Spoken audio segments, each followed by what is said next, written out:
In the shadow of Buckingham Palace, where every smile is scrutinized and every gesture analyzed by millions, lies a story that has never been told. For over a decade, the world has watched William and Catherine present a picture-perfect royal marriage. But what happens when the cameras stop rolling and the palace doors close?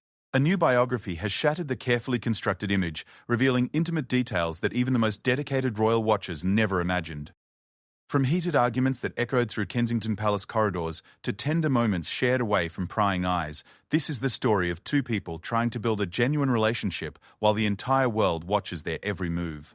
What you're about to discover will challenge everything you thought you knew about the future king and queen. These aren't the sanitized stories fed to royal correspondents or the carefully staged photo opportunities. This is raw, unfiltered truth about love, duty, sacrifice, and the price of wearing a crown. Prepare to step behind the velvet curtains and marble pillars into a world where tradition clashes with modernity, where personal desires must bow to royal protocol, and where two young people discovered that fairy tales come with a cost nobody talks about. The spring rain drummed against the windows of St. Andrews University as Catherine Middleton hurried across the cobblestone courtyard, her dark hair whipping in the Scottish wind.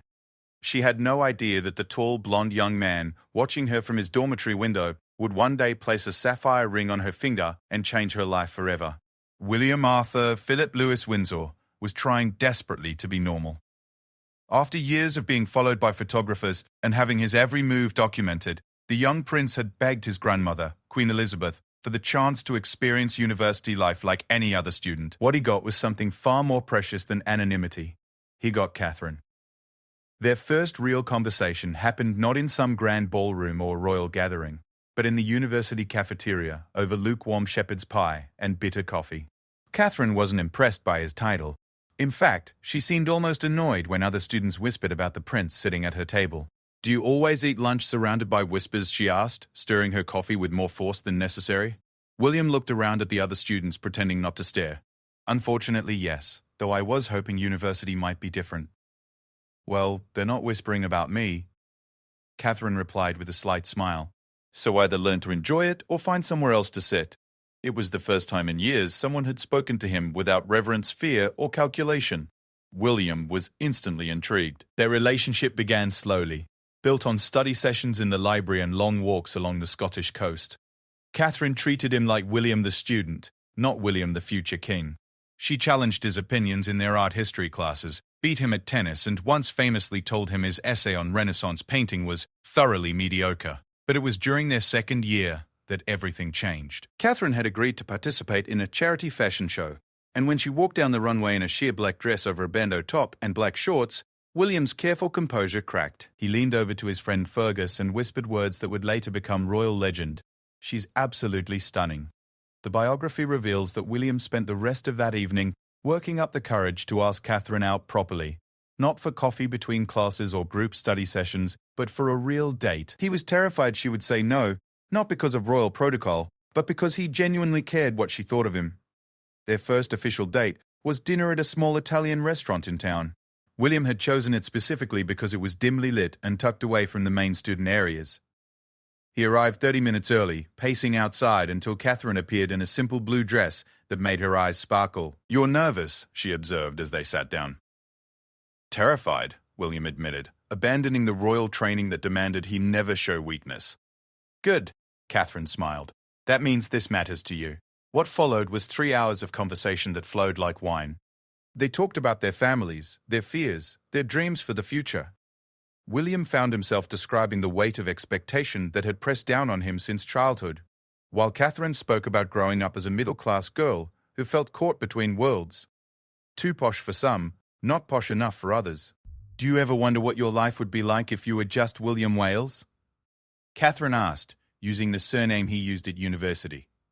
"Every single day," William replied. "But tonight I feel like I might be getting a glimpse of it." The biography reveals intimate details about their university years that paint a picture of two young people falling deeply in love while navigating the impossible circumstances of his birth. Catherine learned to spot the photographers who occasionally found their way to St. Andrews. William learned what it meant to have someone love him for who he was, not what he represented.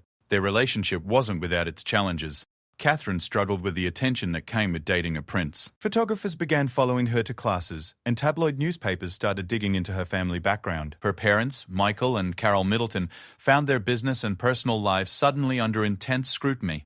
"I never signed up for this," Catherine confided to her roommate during their third year. "I just wanted to date a boy I liked." But William was no ordinary boy, and their relationship was already changing both of them. Catherine began to understand the weight of royal duty, while William discovered what it meant to have a true partner. Their friends noticed how protective he became of her, often placing himself between Catherine and the curious stares of other students. The most revealing moment came during their final year, when Catherine seriously considered transferring to another university. The pressure of constant attention had become overwhelming, and she worried that her presence was making William's university experience more difficult than it needed to be. William's response was immediate and decisive. He drove through the night from London, where he had been attending a royal engagement, to arrive at Catherine's door at 6 in the morning. Still wearing his formal suit from the night before, he stood in the rain and delivered what the biography describes as the most important speech of his young life. "If you leave, you're not just leaving St. Andrews," he told her. "You're leaving me, and I can't promise you that this will get easier, but I can promise you that I want to face whatever comes next with you beside me." Catherine's decision to stay changed the course of royal history. But more than that, it revealed the depth of feeling between two people who had found something real in the most unlikely circumstances. Their graduation ceremony was bittersweet. They had created a bubble of normalcy that they both knew was about to burst. As they posed for photos with their families, the weight of the real world pressed down on them. William would return to his royal duties, while Catherine would have to decide what came next for a young woman in love with the future King of England. The biography captures their last night at St. Andrews with startling intimacy. They walked along the same coastal path where they had shared their first deep conversation, both knowing that everything was about to change. "Whatever happens next," William told her as they watched the sun rise over the North Sea, "these 4 years have been the best of my life." Catherine's response was equally heartfelt. "Then we'd better make sure the next part of our story is just as beautiful." Neither of them could have predicted the challenges that lay ahead. The years of separation, the intense media scrutiny, the pressure from palace officials who questioned whether a commoner could ever truly become queen. But in that moment, watching the Scottish sunrise paint the sky in shades of gold and pink, they had something that money couldn't buy and titles couldn't guarantee. They had each other. The foundation of their relationship, built on genuine affection and mutual respect, would be tested in ways they couldn't imagine. But it was also strong enough to survive everything the royal world would throw at them. Their university love story was ending, but their real adventure was just beginning. The black Range Rover pulled away from St. Andrews for the final time, carrying William back to his royal duties and leaving Catherine standing in the car park with her suitcases and an uncertain future. The fairy tale romance of their university years was over, and the harsh reality of dating the future King of England was about to begin. Catherine moved back to her family home in Berkshire, a jarring transition from the independence of university life to living with her parents again at age 23. The media attention that had been manageable in the controlled environment of St. Andrews suddenly became overwhelming in the real world. Photographers camped outside her parents' house, followed her to the gym, and pursued her car through London streets. The woman who had once walked freely across university campuses now found herself trapped, unable to leave home without facing a barrage of camera flashes and shouted questions. "Where's William?" they would call out. "When are you getting engaged? What do your parents think about you dating a prince?" The biography reveals that Catherine spent many of those early months questioning whether she had made the right choice. The carefree young woman who had challenged William over coffee was slowly being suffocated by the weight of public expectation and media intrusion. Meanwhile, William was struggling with his own challenges. Thrust back into the formal world of royal duties, he found himself missing the normalcy Catherine had brought to his life. But palace advisors were already raising concerns about their relationship. Senior courtiers questioned whether Catherine came from the right background to eventually become queen. "She's lovely, sir, but is she ready for this life?" one particularly blunt advisor asked during a private meeting. "The scrutiny will only get worse, and the demands of royal duty are unlike anything she's experienced." William's response was defensive and immediate. "She's the strongest person I know. She can handle anything." But privately, he was beginning to wonder if that was true. Their phone conversations, once filled with laughter and easy conversation, became strained. Catherine seemed withdrawn, while William felt frustrated by his inability to protect her from the media storm. The first major crisis came 6 months after graduation. Catherine had finally found work as an accessories buyer for the clothing company Jigsaw, but photographers made her daily commute impossible. Pictures appeared in newspapers showing her looking stressed and tired, with cruel headlines questioning whether she was cut out for royal life. The breaking point came on a rainy Tuesday morning when Catherine stepped out of her flat to find 50 photographers waiting for her. The usually composed young woman who had handled university media attention with grace finally cracked. "Please," she said, her voice barely audible above the clicking cameras. "I just want to go to work." The photograph that appeared on newspaper front pages the next day showed Catherine with tears in her eyes, looking overwhelmed and vulnerable. It was an image that horrified both the public and the palace. William's reaction was swift and furious. He issued an unprecedented public statement through Clarence House, demanding that the media respect Catherine's privacy. But the damage was done. Catherine felt exposed and humiliated, while William felt powerless to protect the woman he loved. Their relationship entered its most difficult phase.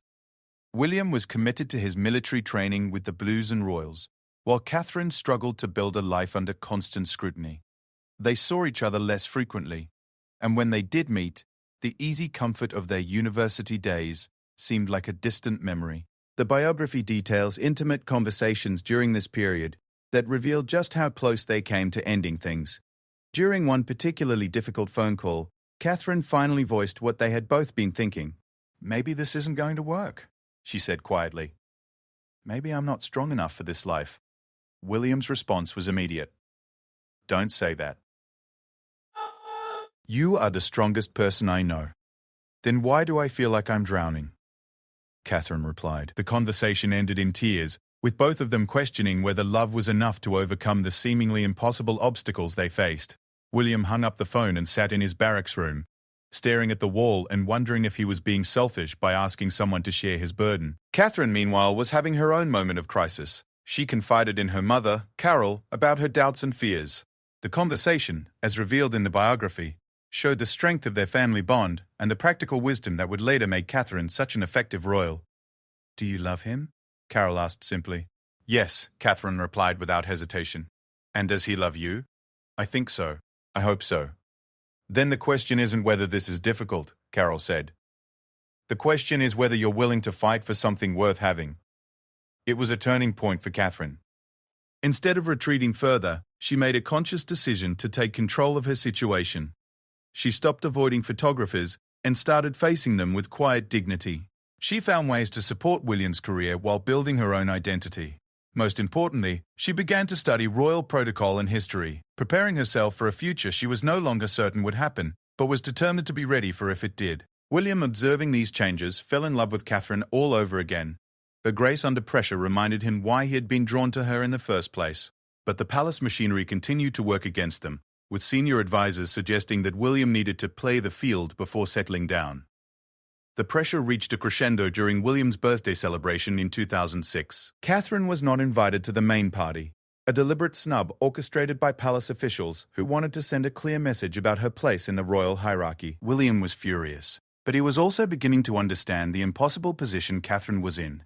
She was expected to act like a future queen while being treated like a temporary girlfriend. The contradiction was tearing their relationship apart. The biography reveals that they had a serious conversation about their future during a private weekend in Scotland. Away from the pressures of London and the watchful eyes of the media, they finally addressed the elephant in the room. "I can't keep doing this," Catherine said as they walked along a highland stream. "I can't keep pretending that everything is fine when I'm being torn apart in the newspapers every day."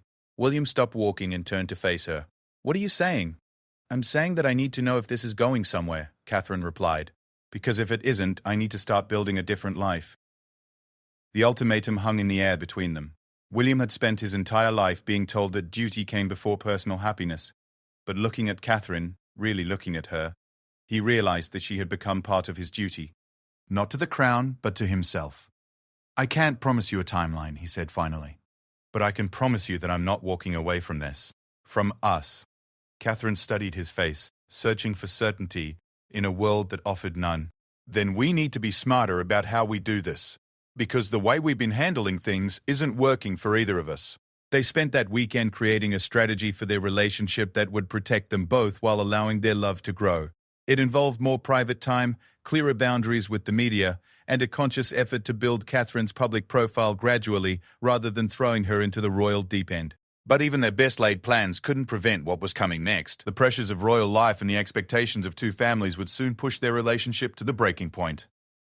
The young couple who had found love in the halls of St. Andrews was about to face their greatest test yet.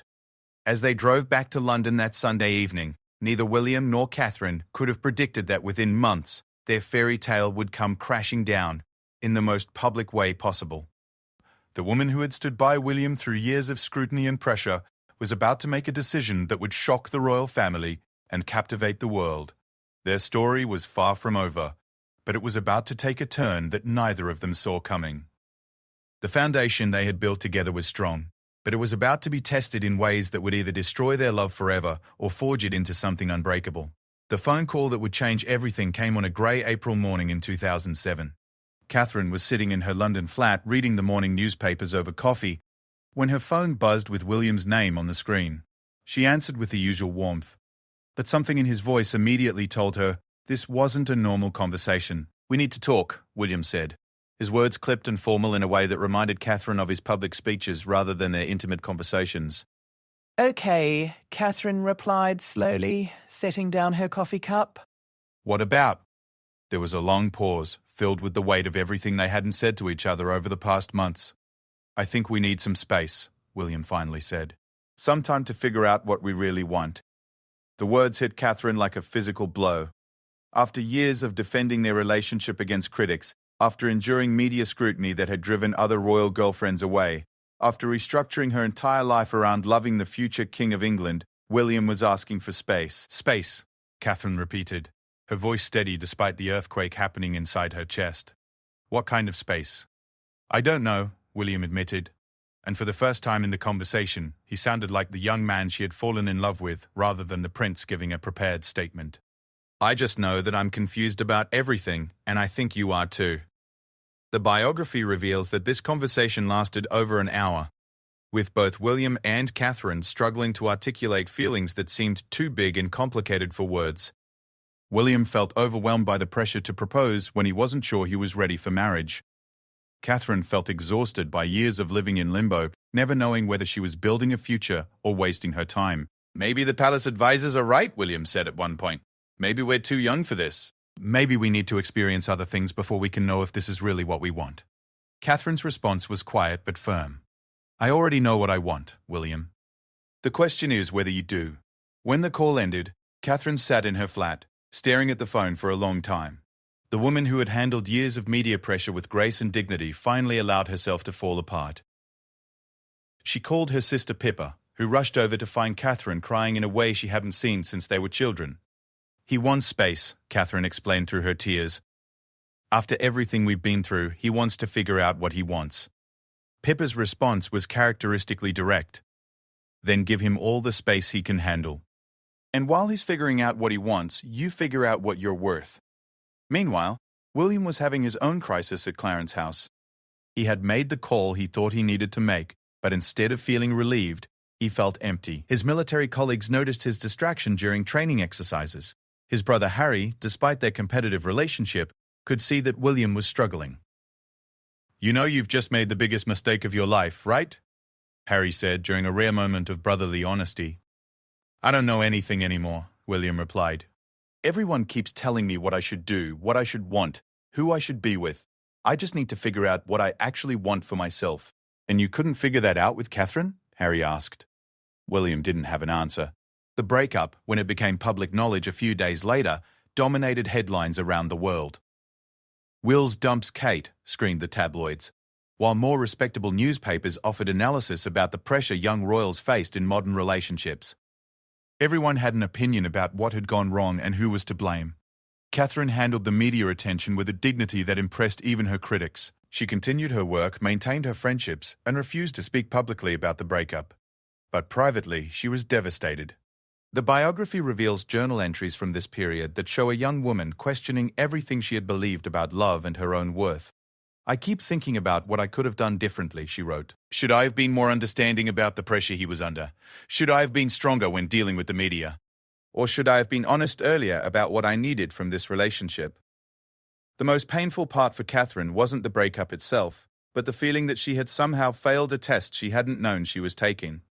For years she had tried to prove herself worthy of royal life, only to be told that perhaps she had been trying too hard. William, meanwhile, was discovering that freedom didn't feel the way he had expected. Without Catherine's steadying presence, he found himself partying more and working less. Photographs appeared in newspapers showing him at London nightclubs with other women, images that delighted gossip columnists but worried his family. The biography details a particularly revealing conversation William had with his father, Prince Charles, during this period. Charles, who had his own complicated romantic history, offered advice that was both practical and personal. "The question isn't whether you can live without her," Charles told his son. "The question is whether you want to." "I don't know," William admitted. "Then you'd better figure it out," Charles replied. "Because while you're experimenting with freedom, you're losing the one person who loved you for who you are rather than what you represent."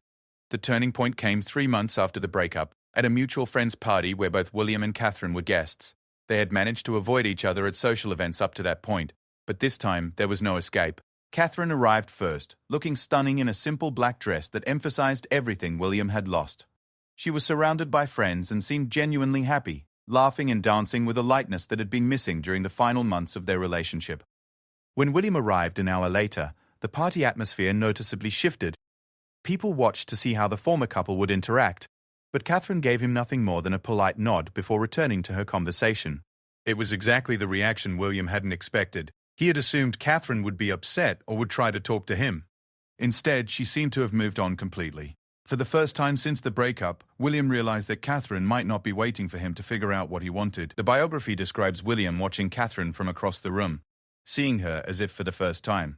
Without the weight of their relationship and its complications, he could see clearly what he had given up. Catherine was radiant, confident, and completely herself in a way that reminded him of the girl who had challenged him in university. "She's amazing," William's friend Fergus observed, following his gaze. "Yes," William replied quietly, "she is." But the most revealing moment came when Catherine prepared to leave the party.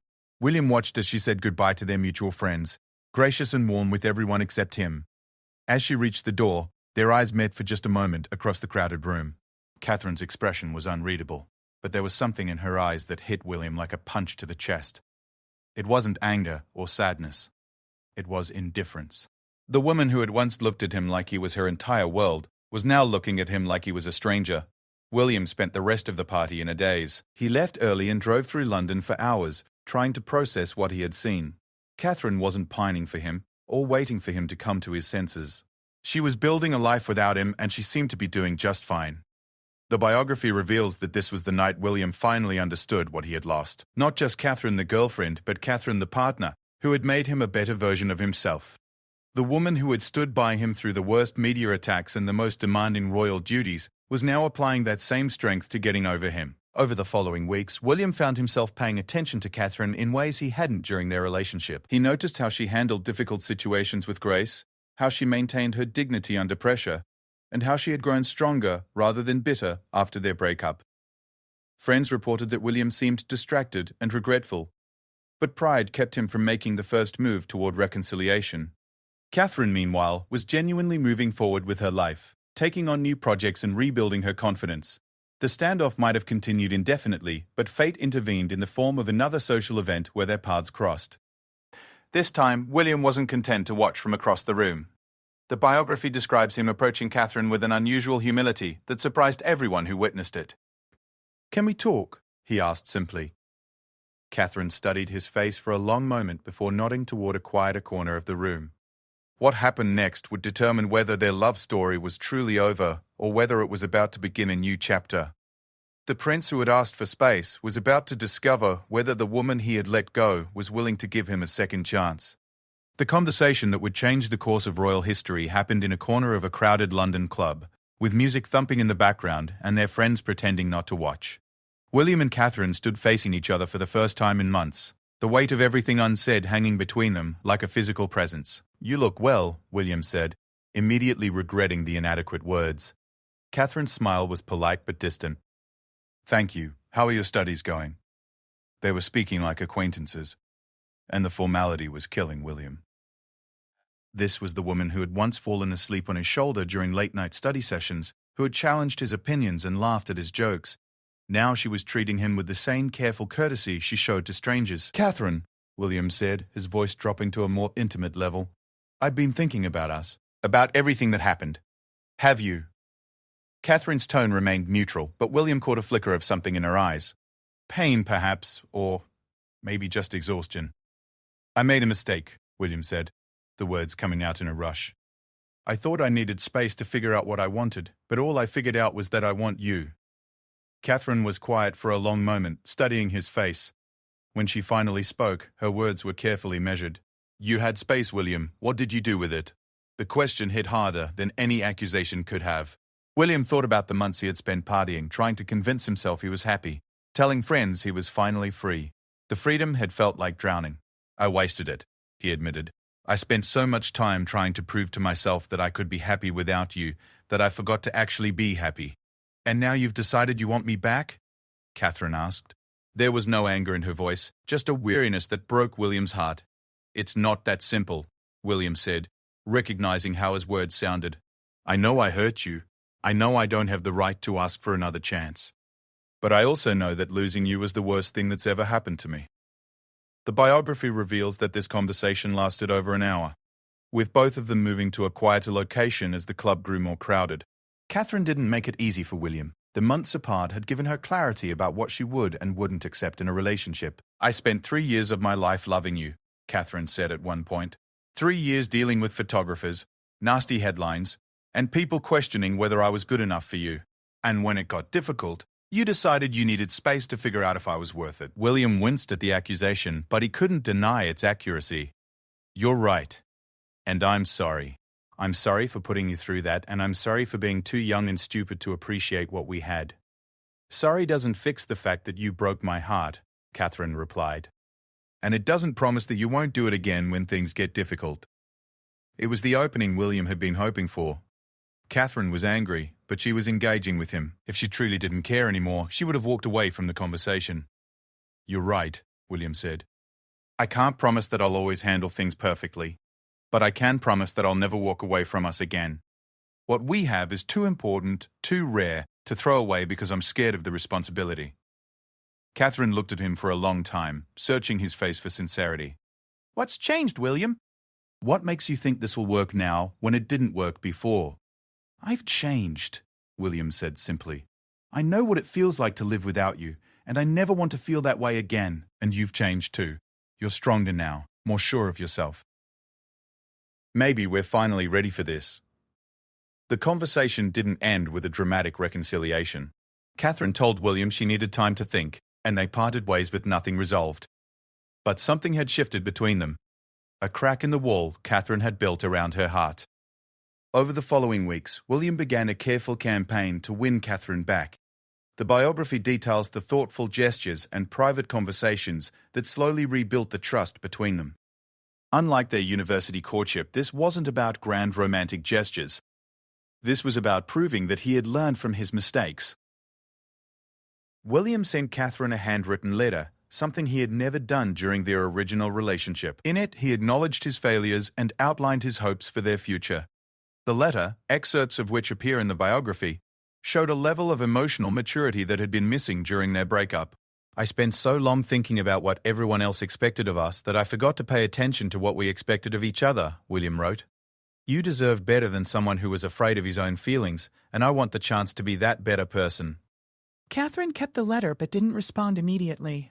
Instead, she had lunch with her mother, Carol, who had watched her daughter's heartbreak with the helpless frustration of any parent. "What does your heart tell you?" Carol asked. "That I still love him," Catherine admitted. "But I don't know if love is enough anymore."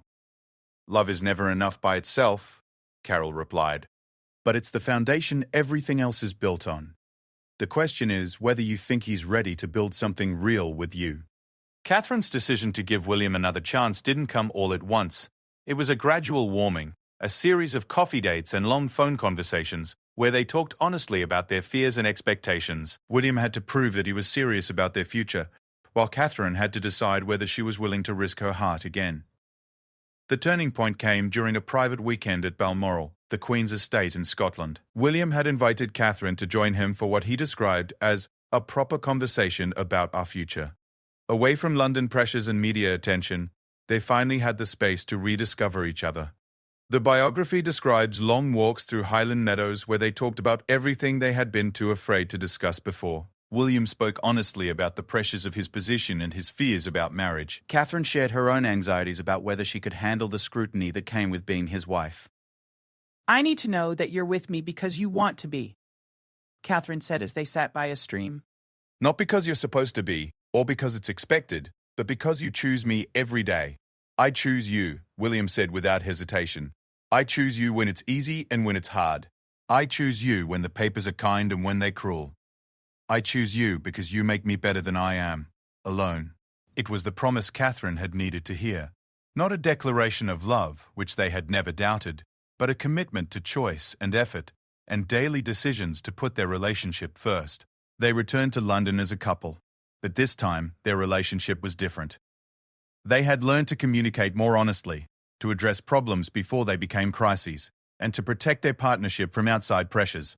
The biography reveals that they established new boundaries with the media and with palace officials, making it clear that their relationship was not open for public debate or manipulation.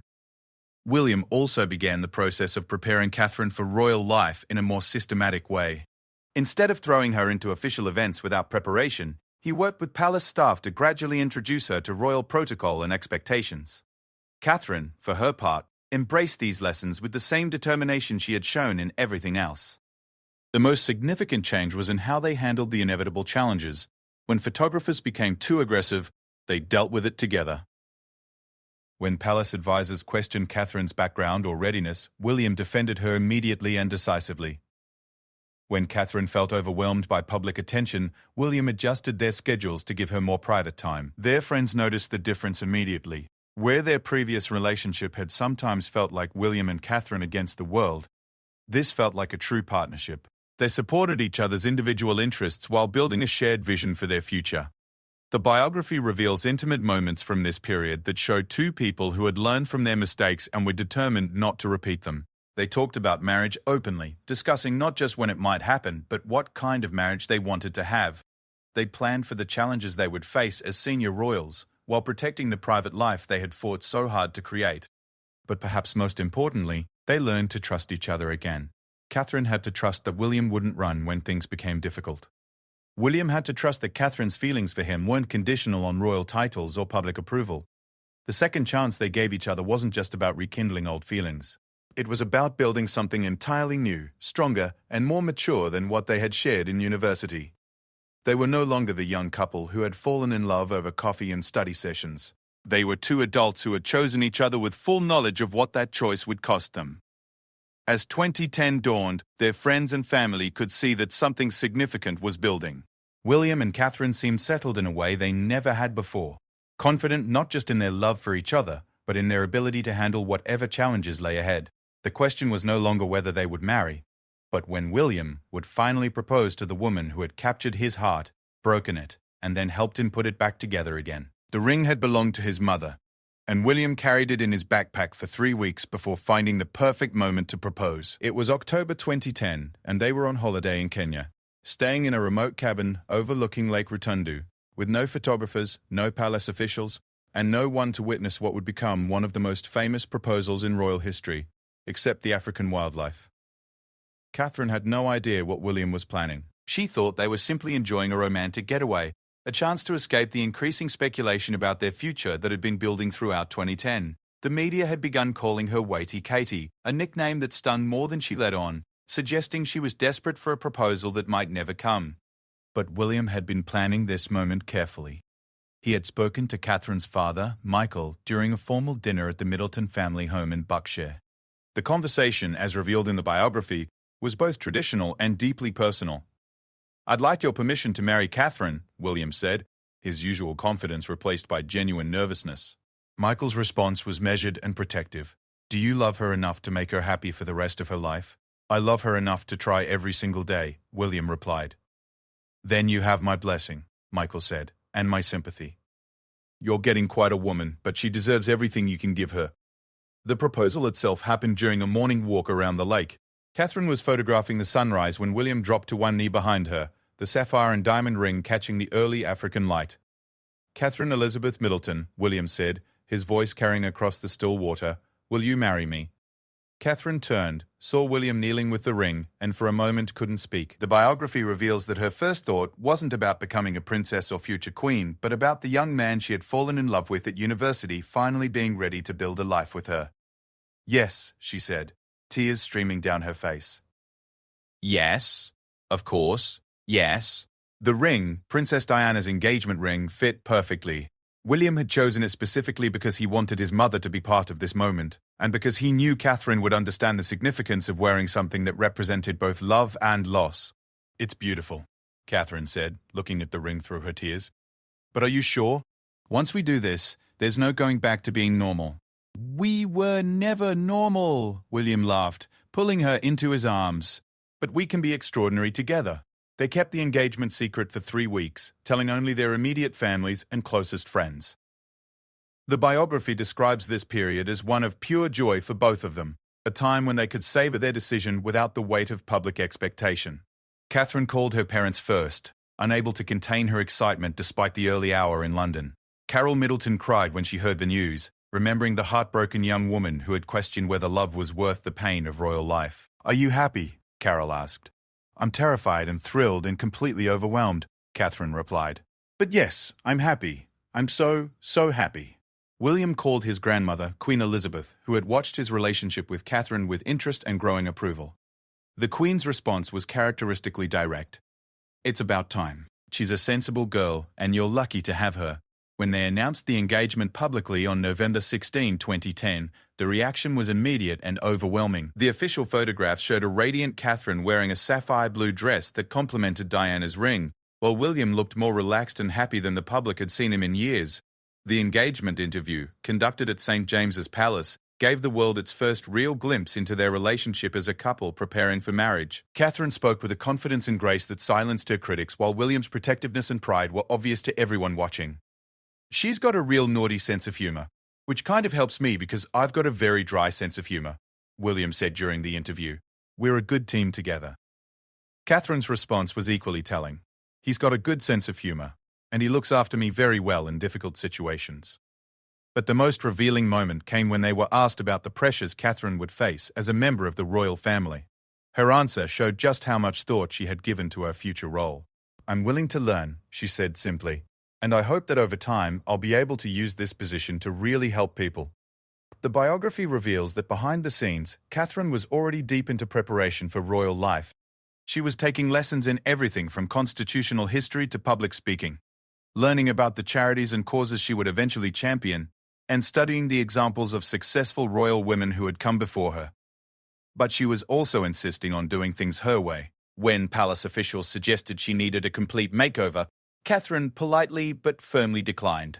When they recommended she distance herself from her middle-class background, she made it clear that her family was non-negotiable. She was willing to adapt to royal life, but she wouldn't pretend to be someone she wasn't. The wedding planning process revealed both the strengths of their partnership and the challenges they would face as a royal couple. Catherine wanted a relatively intimate ceremony, while protocol demanded a state occasion. William wanted to protect their privacy, while the government saw their wedding as an opportunity for national celebration. The compromise they reached reflected their approach to royal life itself. They would fulfill their public duties with grace and dignity, while protecting the private relationship that was the foundation of everything else. The wedding would be grand enough to satisfy constitutional requirements while personal enough to reflect their actual relationship. Catherine's transformation into a public figure during the engagement period was remarkable. The shy university student who had once hidden from photographers began conducting official engagements with natural ease. She visited charities, met with dignitaries, and handled media attention with the confidence of someone born to royal life. But the biography also reveals the private struggles she faced during this period. The pressure of constant scrutiny, the weight of representing the monarchy, and the knowledge that every decision she made would be analyzed and criticized took their toll. There were moments when she questioned whether she was strong enough for what lay ahead.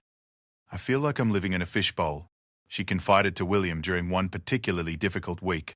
"Everyone watches everything I do, everything I wear, everyone I talk to."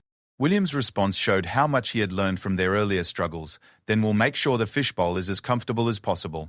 and will face it together.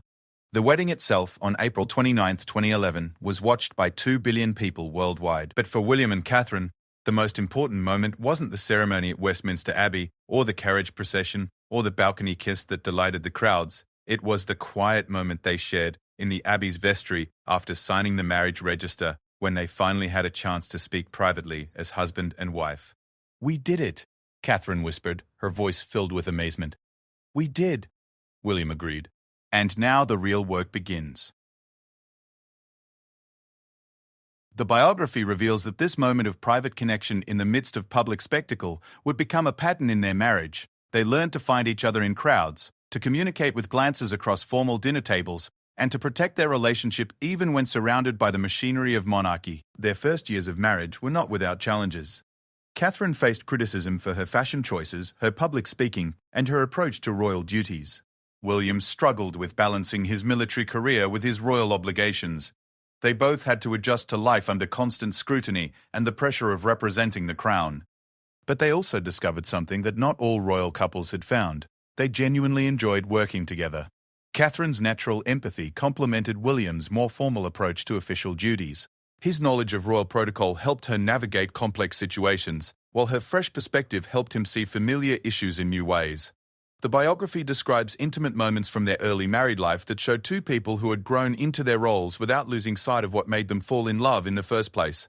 They still laughed at each other's jokes, still challenged each other's opinions, and still found ways to be just William and Catherine, even when the world saw them as the Duke and Duchess of Cambridge. When they welcomed their first child, Prince George, in 2013, their transformation from royal couple to royal family was complete. Catherine's approach to motherhood, balancing public interest with private protection, reflected the same careful balance they had brought to their marriage. The woman who had once questioned whether she was strong enough for royal life had become one of the monarchy's greatest assets. The man who had once needed space to figure out what he wanted had become a devoted husband and father.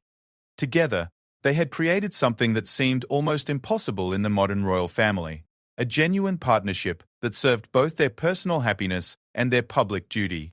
Their love story, which began with a chance meeting over lukewarm coffee, had evolved into something much more significant. They had become proof that modern royalty could be both dutiful and authentic, that ancient institutions could adapt to contemporary values, and that true love really could survive even the most extraordinary circumstances.